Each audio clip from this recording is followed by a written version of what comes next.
Bueno, hoy vamos a iniciar con el contenido de la tercera unidad. Este contenido, déjenme ver aquí en la planificación, está pensado para unas 3 semanas. Empezamos hoy lunes 28 de marzo con son 3 capítulos. Entonces cada semana vamos a estar viendo más o menos un capítulo. Esta semana nos corresponde el capítulo 21, que es ya en el segundo tomo, eso es importante decírselo. Nos cambiamos de tomo del libro, pasamos al tomo número 2. Y esta semana vamos a estar discutiendo el capítulo 21, que tiene que ver con campo eléctrico y campo y fuerza eléctrica. La siguiente semana vamos a estar hablando sobre energía potencial eléctrica, el potencial eléctrico o el voltaje que se conoce comúnmente. Lo vamos a discutir la próxima semana. Ese es el capítulo 23 del libro. Ese capítulo no lo vamos a ver completamente, solo vamos a ver las primeras 4 secciones. Y la última semana, que es la semana ya es la semana después de la Semana Santa. Recuerden que nos faltan 2 semanas para la Semana Santa. Entonces, después del feriado de la Semana Santa, vamos a tener... bueno, ya de paso les digo que también el lunes después de la Semana Santa es feriado, ¿verdad? Sí. O sea, va a ser bastante largo ese feriado, para que ya lo tengan en mente en sus vacaciones, ¿verdad? Y ya lo tomen ahí en consideración. Entonces es el lunes 18, la Semana Santa es del 11 al 17 de abril, ¿verdad? Y el lunes 18 de abril también es feriado, que corresponde al feriado del Día de las Américas. Entonces, vamos a tener clase hasta el martes 19 de abril, en esos días, ¿no? Y pues en esos 3, 4 días de esa semana vamos a estar discutiendo el capítulo 25, que es una introducción a los circuitos eléctricos. Entonces vamos a ver algunas cantidades como corriente, resistencia, fuerza electromotriz, potencia, asociada a circuitos simples, ¿no? Entonces, y el examen corresponde para el martes 26 de abril. 26 de abril.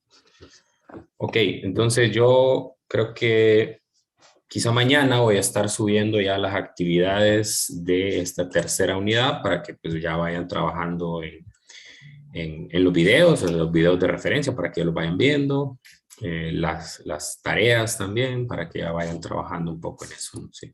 Este parcial es el más apretado de todos, no solo en nuestra clase, sino también por la acumulación de actividades que ustedes van a tener, ¿verdad? Entonces, hay que aprovechar, ¿verdad?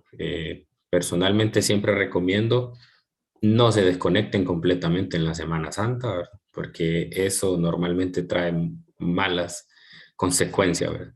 Trae malas consecuencias, a veces se les olvida, como que se les borra el cassette en esa Semana Santa y llegan la siguiente semana como que nada hemos visto, ¿verdad? Entonces, sí hay un tiempo prudencial después de la Semana Santa para el examen, ¿verdad?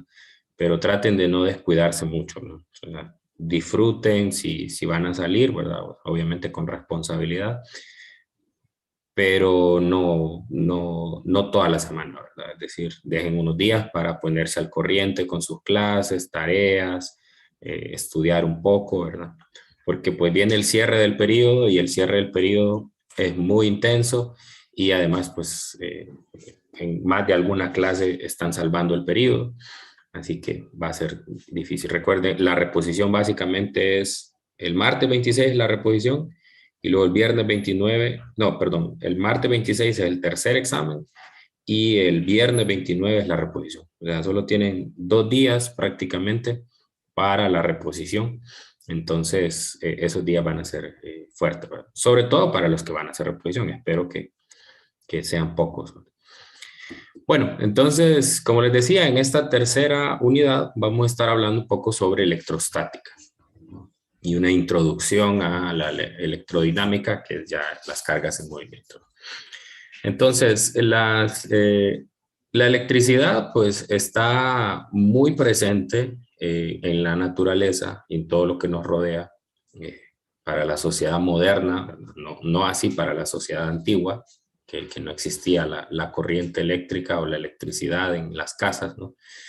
pues no era tan común, ¿verdad? Para nosotros que crecimos y vivimos en medio de tecnología, la electricidad es fundamental. Básicamente representa el día a día, ¿no? Y si no vea un día el que se le vaya la luz en su casa, para la mayoría es un día de tristeza, es un día donde ya casi no sabemos qué hacer, ¿verdad? Seguramente que no todos, ¿verdad? Tenemos que tener otras actividades, pero estamos tan condicionados en el día al día con la electricidad que pues incluso hasta nuestro entretenimiento está asociado con la electricidad, no solo lo que tiene que ver con las necesidades básicas de la iluminación, la preparación de alimentos, etcétera, ¿no? No solo eso, sino que nuestro entretenimiento también está bastante asociado con la electricidad, ¿no? Pero hay más allá de eso, o sea, hay más fenómenos en la naturaleza que tienen que ver con la electricidad y que nosotros vamos a tratar de englobarlo aquí en estas 3 semanas que vamos a discutir esto. La electricidad también está presente en el clima de la naturaleza. Todos hemos presenciado tormentas eléctricas y hemos visto cómo esos destellos eléctricos pues, pueden ser bastante dañinos, ¿no? Y además está presente pues en todo lo que nos rodea, ¿no? Recordamos en el primer parcial que hablamos de las ondas electromagnéticas, ¿no? Ahí está asociado, ¿no? La electricidad también nos permite describir todos los fenómenos que nos rodean en base a las ondas electromagnéticas, ¿no? Y cuando hablo de electromagnético también les estoy contando de que la electricidad no, formalmente no se aísla del magnetismo, ¿no? Entonces, seguramente en cursos más avanzados ustedes van a estudiar más en detalle el magnetismo, pero ya en términos de las interacciones de la naturaleza, no se habla de los fenómenos eléctricos y magnéticos por separado, sino que se habla del electromagnetismo. Entonces, el electromagnetismo es una de las teorías en la física más estudiadas y es una de las teorías de las que más se sabe. No digo que ya está completa, pero es una de las que más se sabe y se ha logrado uno de los objetivos más importantes que hay en la física, en el conocimiento en general, y es que es una teoría unificadora, ¿no? Unificó dos campos de la ciencia, la electricidad y el magnetismo. Incluso el electromagnetismo se unifica con otra interacción que no vamos a tocar un poco sobre ello, pero es una teoría bastante completa, una teoría muy bonita, muy bonito, es un campo del conocimiento muy bonito que les invito, pues después si les gusta, ¿no? a que profundicen un poco más en ello, no solo desde la parte técnica, sino también en otras manifestaciones que hay en la naturaleza, ¿sí? Bueno, entonces, pues el estudio de la electricidad está basado o está fundamentado en el estudio de la materia, ¿no? Porque los fenómenos eléctricos provienen del estudio de los materiales, ¿no? Entonces, al igual que en la termodinámica, aquí también nos va a interesar bastante hablar sobre la estructura atómica, ¿no? Vamos a recordar algunos conceptos que seguramente aprendimos en química, ¿no? Que tiene que ver con la estructura del átomo, que está compuesto por partículas pequeñas, el electrón, que es una partícula fundamental, y también por los neutrones y los electrones y los protones, ¿no? Que son partículas no fundamentales. Cuando me refiero a fundamentales es que no se pueden subdividir más en otra partícula que la componga, ¿no? En el caso de los protones y los neutrones, sí, están compuestas de otras partículas que se llaman los quarks y que al juntarlos, pues tenemos como resultado esta partícula, ¿no? Y estas constituyentes también tienen propiedades eléctricas, al igual que su resultado, ¿no? Que son estas protones y electrones. Entonces, en la medida que el conocimiento se ha desarrollado, nosotros sabemos mucho, uno, sobre electricidad, gracias al avance de otras áreas que están en la vecindad de la electricidad, ¿no? Y una de ellas es la teoría de la física de partículas, ¿no? La física de partículas ha venido a aportar muchísimo en el desarrollo de estas teorías, ¿no? Porque vemos que la base de la electricidad está en estas cargas fundamentales, ¿no? Si nosotros estudiamos en detalle a estas partículas, entonces podemos conocer un poco más de por qué se dan algunas de estas manifestaciones eléctricas, ¿no? Entonces, ejemplos muy cotidianos como agarrar un peine, frotárselo contra su cabello y después acercarlo a pedacitos de papel y que estos queden adheridos. Es un experimento muy sencillo que explica o que se puede explicar actualmente ya como asociado a la electricidad, ¿sí? Entonces, estos constituyentes, que son los protones y los electrones, guardan características entre ellos, ¿no? Y una de las características que guardan entre ellos es que tienen el mismo valor de carga. Y eso los hace las partículas que más vamos a estudiar aquí en esta parte fundamental de electricidad, porque son la referencia, ¿no? La carga que tienen el protón y el electrón sirve como referencia para las demás partículas y los demás fenómenos eléctricos. Entonces me voy a pasar a los apuntes para escribir algunas ideas.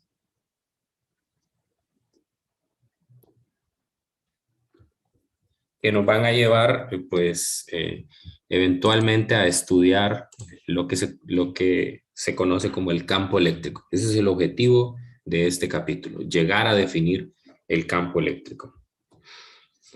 Ok, entonces, lo primero que quiero evidenciar es que nosotros vamos a tener diferentes términos y conceptos que queremos ir definiendo. El primero es el de la carga eléctrica, ¿no? Entonces, el concepto de carga eléctrica es un concepto que se viene construyendo. Vamos a hablar primero de carga eléctrica. Bueno, desde la antigüedad se sabe de la existencia de las cargas y fue en la antigua Grecia, en los años antes de Cristo incluso, que se encontró un material que seguramente ustedes lo han escuchado, que se llama el ámbar. Entonces, el ámbar, cuando se frotaba con una seda, adquiría una propiedad que si lo acercaba a otros objetos, los podía atraer, ¿no? Los podía atraer. Y en griego, ámbar, creo que la palabra es electrón, ¿no? Entonces, de ahí es donde viene el nombre de este campo del conocimiento que se llama la electricidad, ¿no? Precisamente del fenómeno asociado con el ámbar.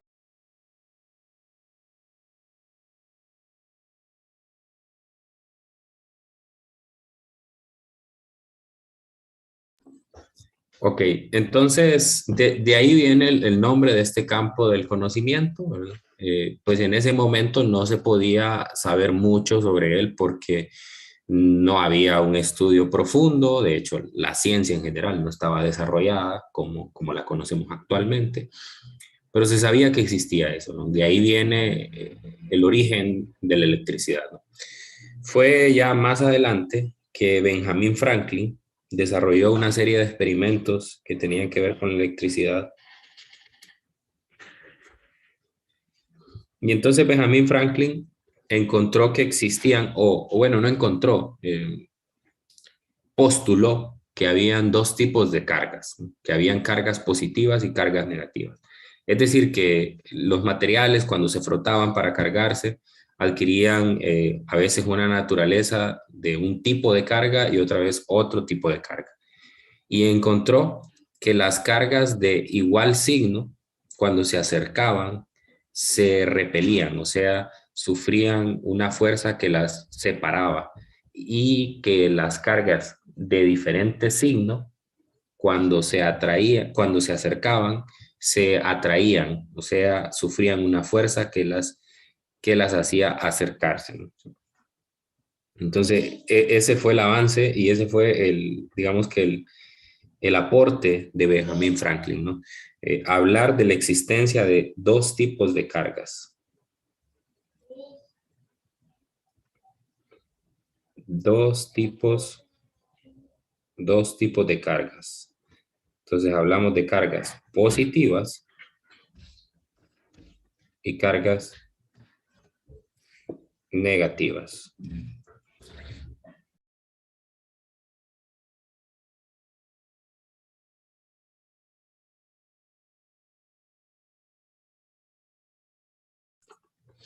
Entonces hablamos de dos tipos de cargas positivas y cargas negativas, ¿no? Otra cosa que propuso o que encontró experimentalmente Benjamin Franklin es que esto es lo primero, y lo segundo, que cargas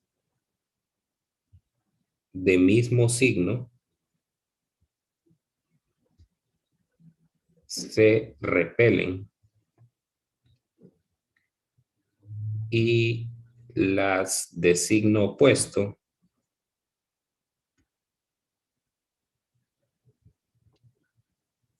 se atraen.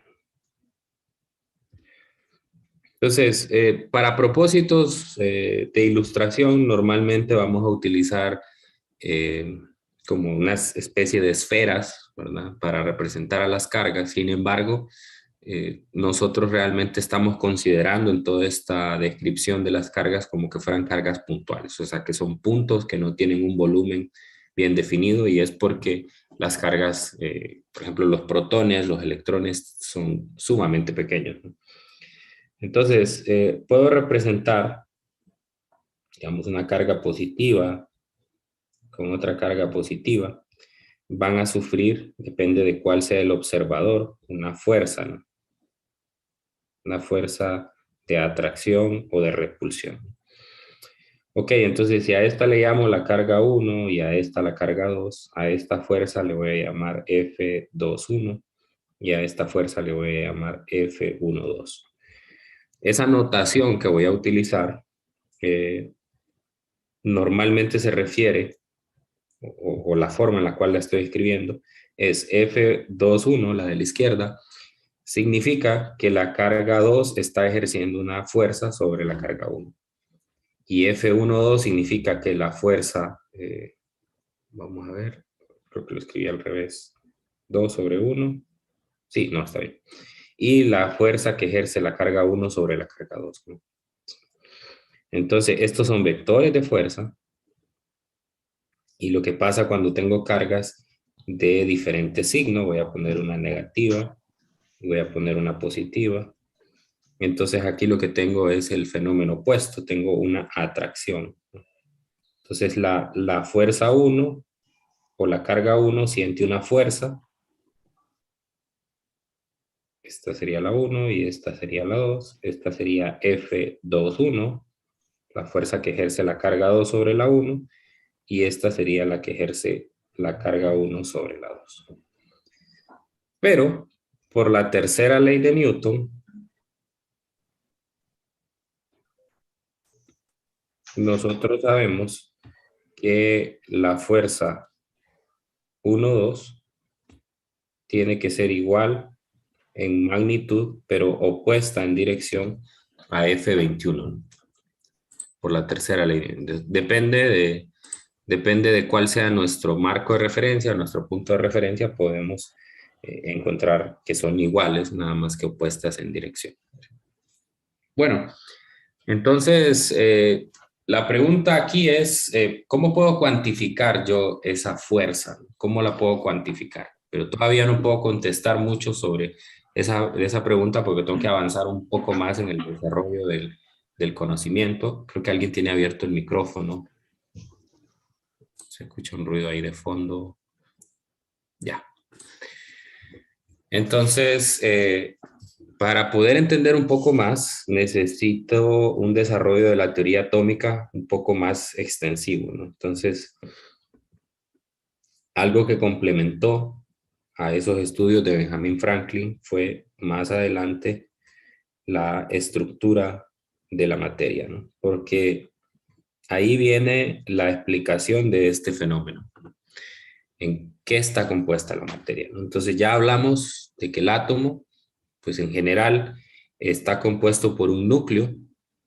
En el núcleo tenemos protones y neutrones. Ese es el átomo. El átomo tiene un núcleo. En el núcleo tenemos protones y neutrones. Entonces, los protones y neutrones, ya les dije que no son partículas fundamentales. En su conjunto a ellos se les llama los nucleones, porque están en el núcleo, y están compuestos a la vez de los quarks, que son otras partículas. Y está en la corteza, pues tengo a los electrones. Los electrones sí son partículas fundamentales, es decir, no se puede separar en partículas más pequeñas que lo componen.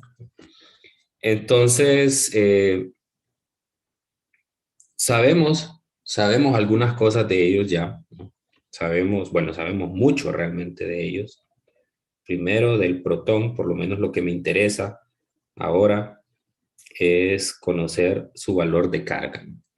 Mediante experimentación, se sabe que el protón tiene una carga positiva.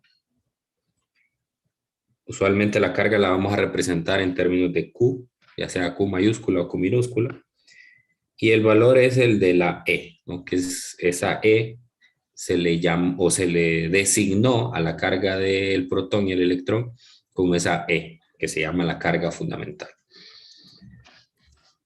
Y esa carga fundamental tiene un valor de 1.602 por 10 a la menos 19 coulombs. Y aquí de paso ya estoy diciendo cuál es la unidad en el sistema internacional de la carga, ¿no? Es el coulomb. Ahí depende cómo lo quieran pronunciar ustedes. Depende de los autores. Algunos le dicen el coulomb, otros lo españolizan y le dicen el coulombio, como usted quiera, ¿no? Ya vamos a ver un poco más adelante en nombre de quién se ha definido esta unidad, ¿no? Es una unidad fundamental del sistema internacional.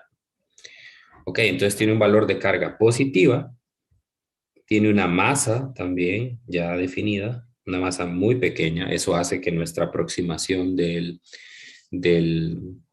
la carga puntual pues sea bastante válida. La masa de un protón es de 1.672 por 10 a la menos 27 kilogramos. Nos cuesta imaginar esa cantidad, ¿no? Porque así en el día a día no hay nada comparado con eso, de tan pequeño que es, ¿no? No lo podemos ver a simple vista, necesitamos aparatos muy sofisticados para poderlo ver, técnicas bastante complejas para poderlo observar. Ok, les dije que el protón no es una partícula fundamental. El protón está compuesto de partículas que son más pequeñas. Entonces la sumatoria, la carga del protón viene de la sumatoria de cargas de las partículas que la componen. Está compuesto de dos tipos de partículas, dos de una que se llama quark up o quark hacia arriba, ¿sí? Y una de un quark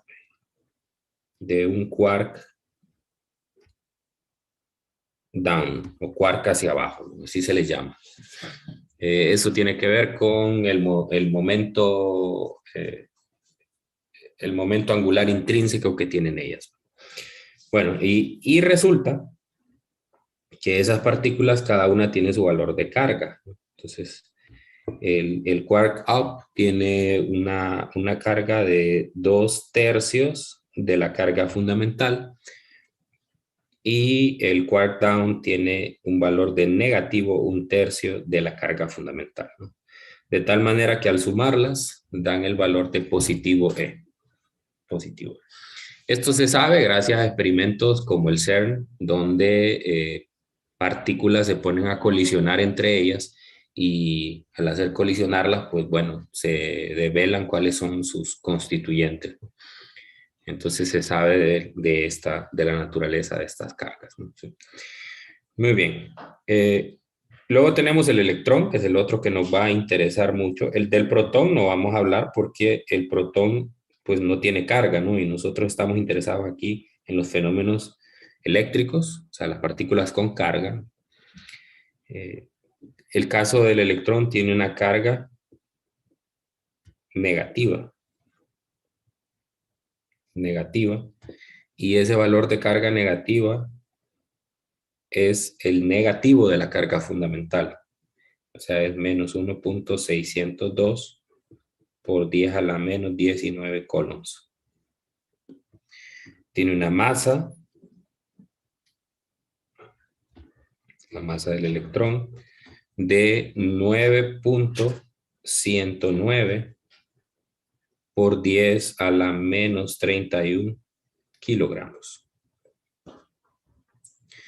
Ok, entonces esos son los valores que nosotros sabemos del protón y el electrón, ¿no? El electrón es la partícula más importante de los dos porque en los fenómenos eléctricos es la partícula que viene a convertirse como en el vehículo para poder llevar a cabo la corriente, ¿no? La corriente es en un determinado conductor, por ejemplo, un alambre de cobre, por ejemplo, el electrón es el que se está moviendo, ¿no? Y ya vamos a ver que ese movimiento de partículas se debe precisamente a la existencia de un campo eléctrico o de un potencial eléctrico. Y entonces, por lo tanto, es la base fundamental, ¿no? Ok, otro tipo de partículas cargadas que tal vez nosotros no vamos a hablar mucho aquí en clase, pero los que son estudiantes de ingeniería química tal vez sí van a tratar mucho, son los iones. Los iones son partículas o son elementos a los cuales se les ha quitado un electrón, o se les ha quitado o se les ha agregado un electrón. Los átomos, por su naturaleza, tienen exactamente el mismo número de protones en el núcleo que electrones en su corteza. Entonces, eso anula la carga neta que tiene un átomo y por lo tanto, entonces un átomo se dice que es eléctricamente neutro. Pero si nosotros le quitamos un electrón o le quitamos un electrón o le agregamos un electrón, entonces vamos a tener exceso de carga positiva o exceso de carga negativa. Por ejemplo, digamos el litio que su símbolo químico es Li. Si nosotros le quitamos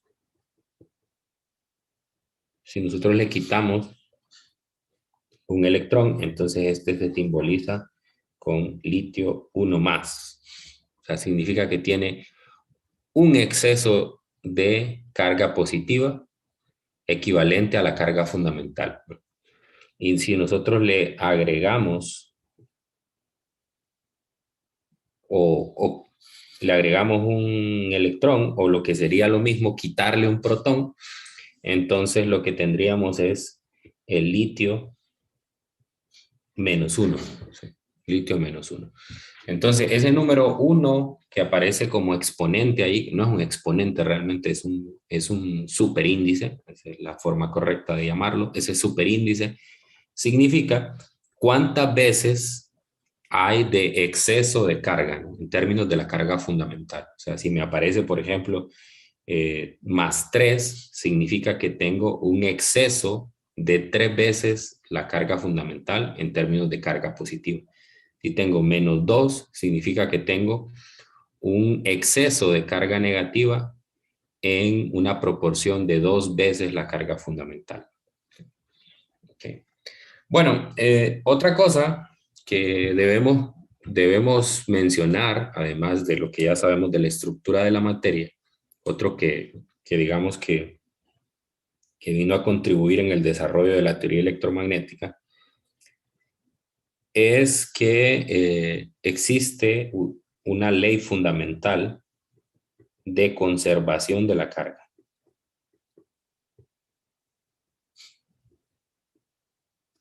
Hasta el momento no se ha observado ningún experimento donde la carga donde la carga se cree o la carga se pierda, ¿no? Sí. Entonces existe un principio de conservación de carga que se parece bastante al principio de conservación de energía, ¿no? El cual dice que la suma algebraica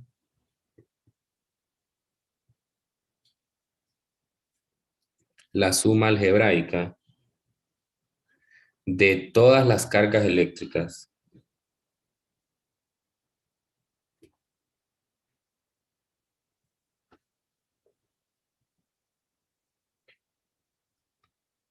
en cualquier sistema cerrado es constante.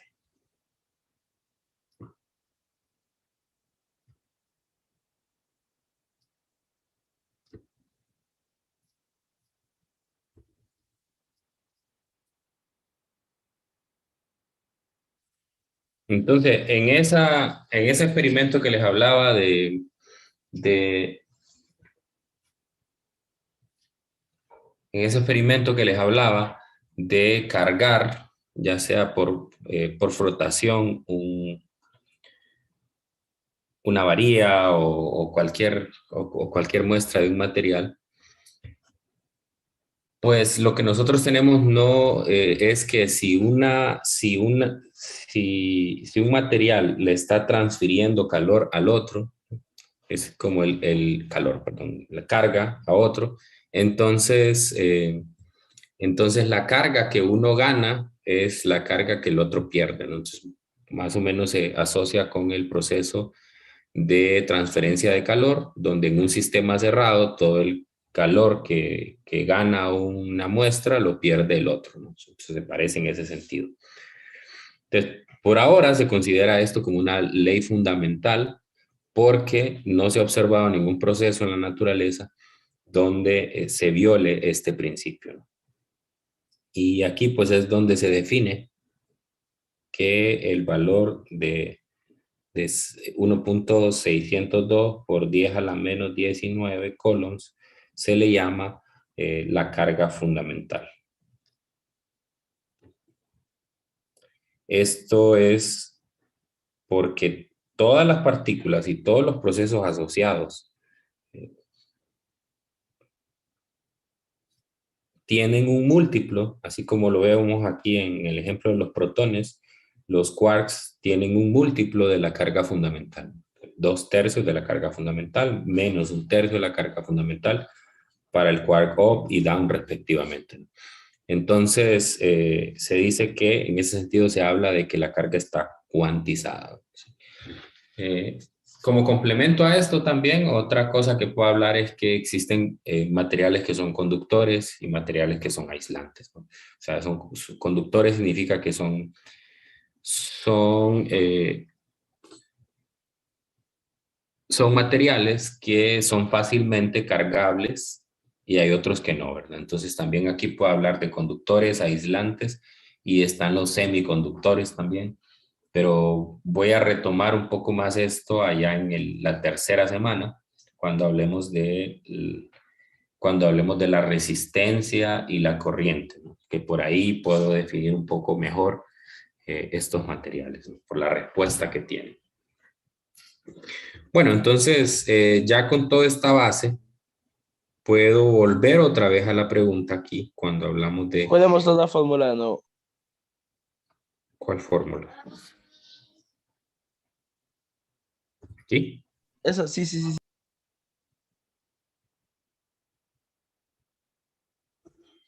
Entonces les digo, ya una vez que... Menos 19. Sí, me lo dicen. Gracias. Una vez que nosotros ya tenemos toda esta base, podemos hablar de cómo cuantificar esa fuerza eléctrica, ¿no? ¿Cómo la podemos cuantificar? ¿Cómo puedo yo saber cuánto es, en términos de newtons, la fuerza que ejerce una carga sobre otra, ya sea en una atracción, en una repulsión? Y ahí es donde viene la ley, permítame que me está entrando una llamada.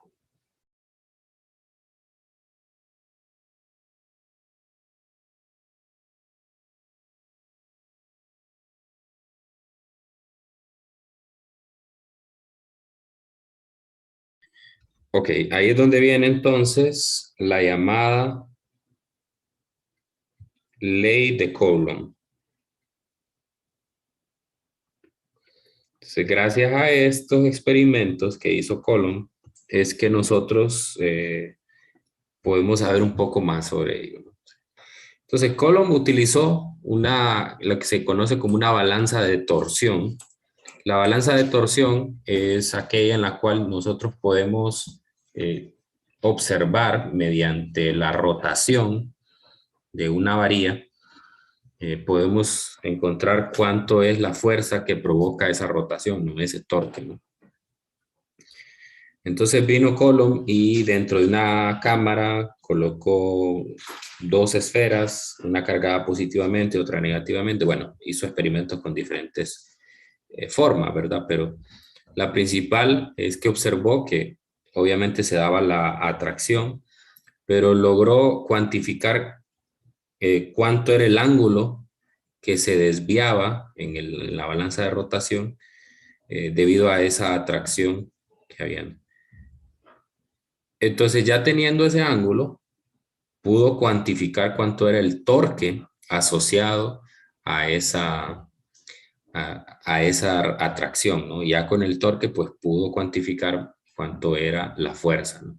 Y empezó a hacer diferentes variaciones, es decir, aumentar la distancia que había entre las cargas, aumentar o disminuir el valor de las cargas, ¿no?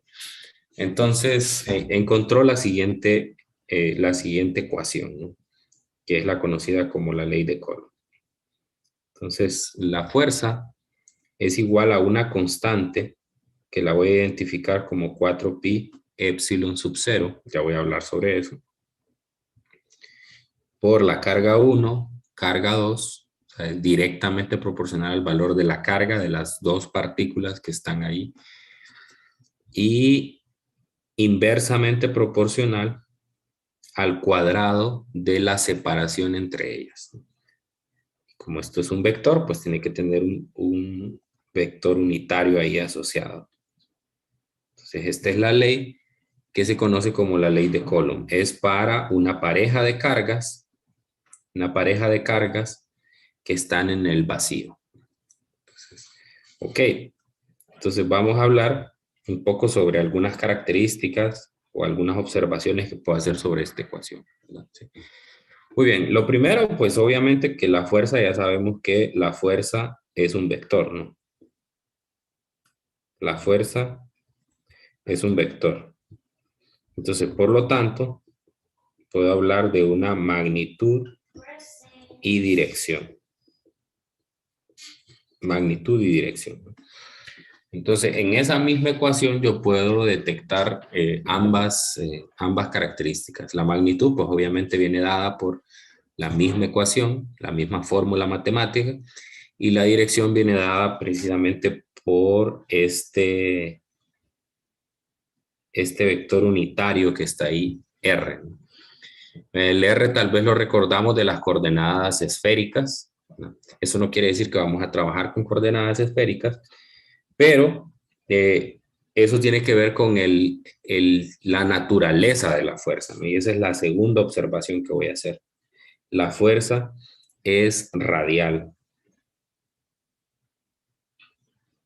La fuerza es de tipo radial.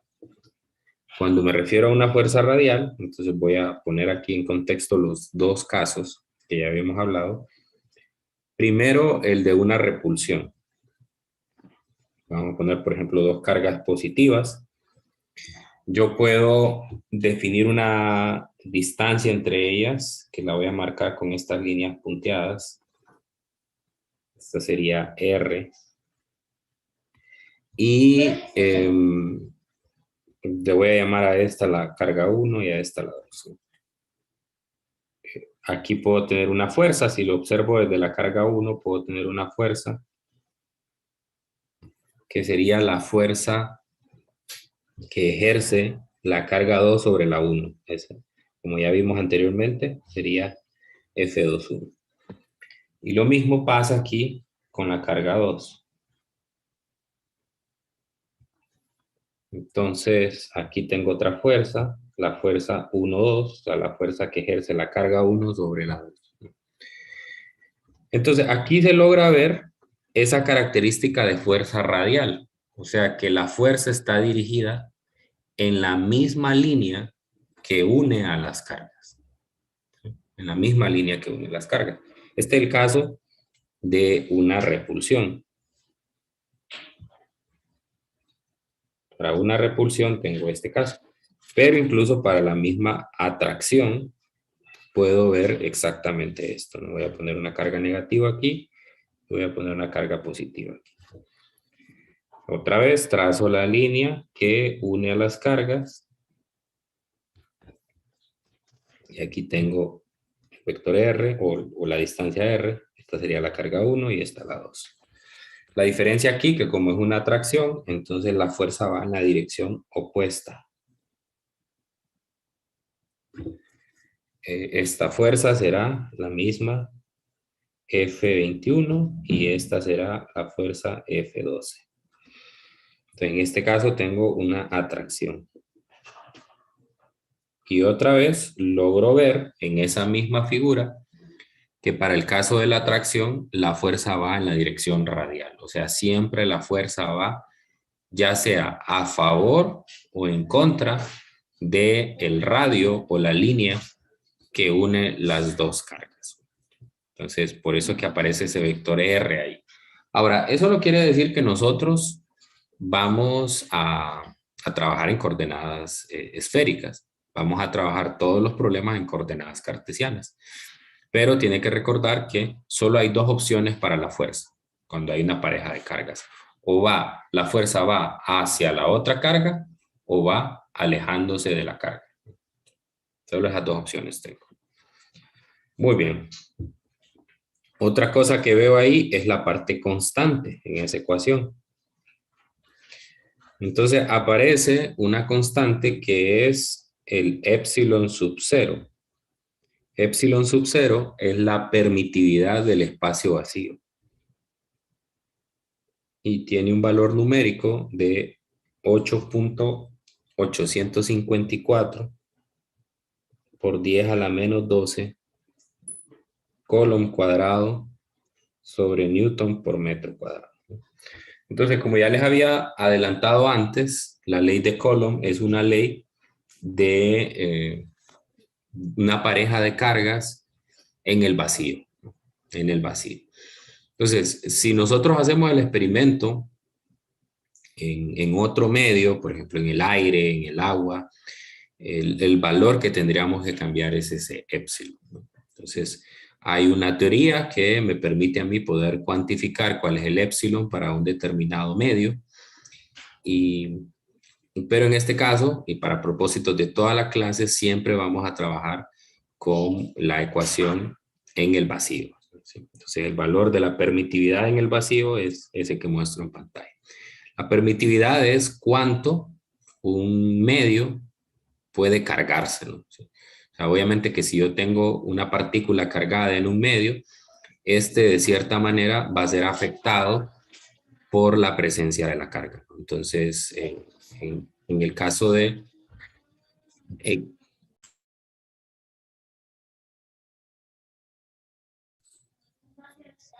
en el caso del vacío, pues es el medio que menos se puede ver afectado, ¿verdad? Por las cargas, ¿no? Pero aún así, si usted puede ver, ahí tenemos una cantidad, ¿no? Entonces, vamos a trabajar siempre con el vacío. Ahora, pero si se fijan combinada, toda esa ecuación me aparece en un cociente, 1 sobre 4 pi epsilon sub 0. Ese cociente yo lo puedo unir en uno solo y le puedo llamar K sub E, que es el 1 sobre 4 pi epsilon sub 0. Y al hacer ese cociente, esto me queda 8.988 por 10 a la 9 newtons por metro cuadrado sobre Coulomb cuadrado. Lo cual puede ser para propósitos prácticos aproximado a 9 por 10 a la 9 newtons por metro cuadrado sobre Coulomb cuadrado.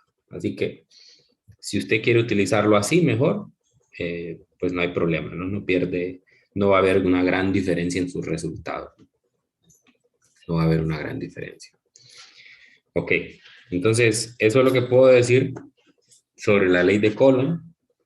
Si se fijan, esta es una ley de cuadrado inverso, se parece a la ecuación de intensidad que vimos en el primer parcial, la intensidad del sonido. Una ley de cuadrado inverso, igual que la ley de gravitación de Newton. De hecho, se parecen mucho estas fuerzas. Entonces, se pueden hacer analogías. Aquí la voy a escribir, de hecho. Una similitud con la ley de gravitación de Newton, la cual me dice que la fuerza gravitacional es igual a una constante G, que la podría asociar con esa constante K sub E que está allí, por la multiplicación de una masa 1 por una masa 2 entre la separación que hay entre ellas, y también es una fuerza radial, o como en física se le llama, es una fuerza central. Entonces se parece bastante, y esta ley de gravitación de Newton es la que explica, por ejemplo, el comportamiento de dos cuerpos debido a la fuerza de gravedad, ¿no? Como por ejemplo el sistema Tierra-Luna, Sol-Tierra, en general lo puedo explicar de esa manera, ¿no? ¿Sí?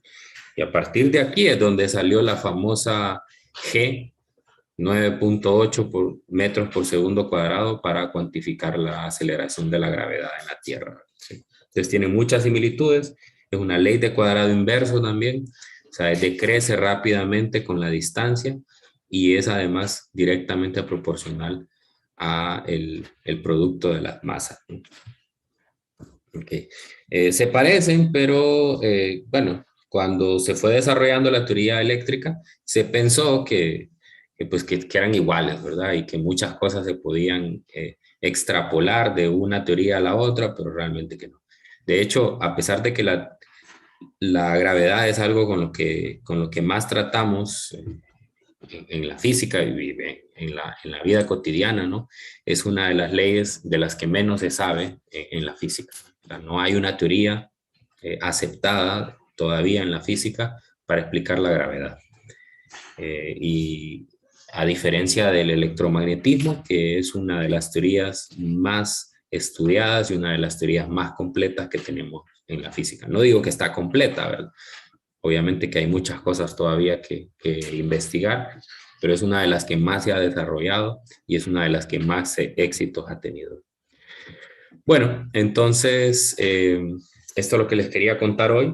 Mañana vamos a trabajar en detalles sobre la ley de Coulomb. Vamos a plantear el principio de superposición, que es qué pasa cuando tengo más de dos cargas, cuando tengo 3, 4, 5, cómo puedo encontrar la fuerza neta o la fuerza resultante sobre una carga. Y pues ahí eso lo vamos a hacer ya en un contexto de un problema en particular.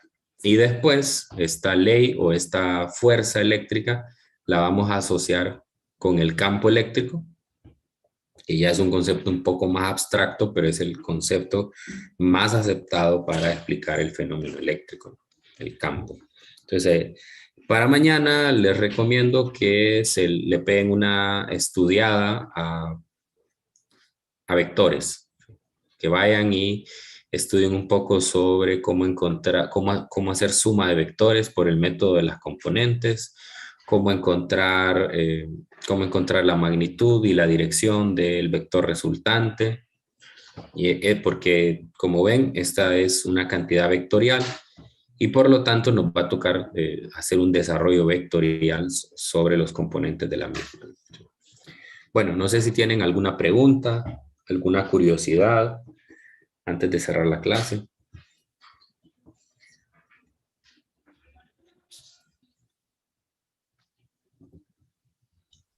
No, Rick. Bueno, entonces vamos a continuar mañana y pues bueno, estar pendientes ahí de cuando suba las actividades al campus y pendientes también de cuando les dé esta semana les voy a dar, como les dije, los cuadros ya acumulados hasta antes del examen. El examen lo vamos a ver hasta la próxima semana, pero así ustedes por lo menos ya pueden ir viendo qué tal van en la clase. Bueno, que tengan un feliz día y nos encontramos mañana. Cuídense mucho.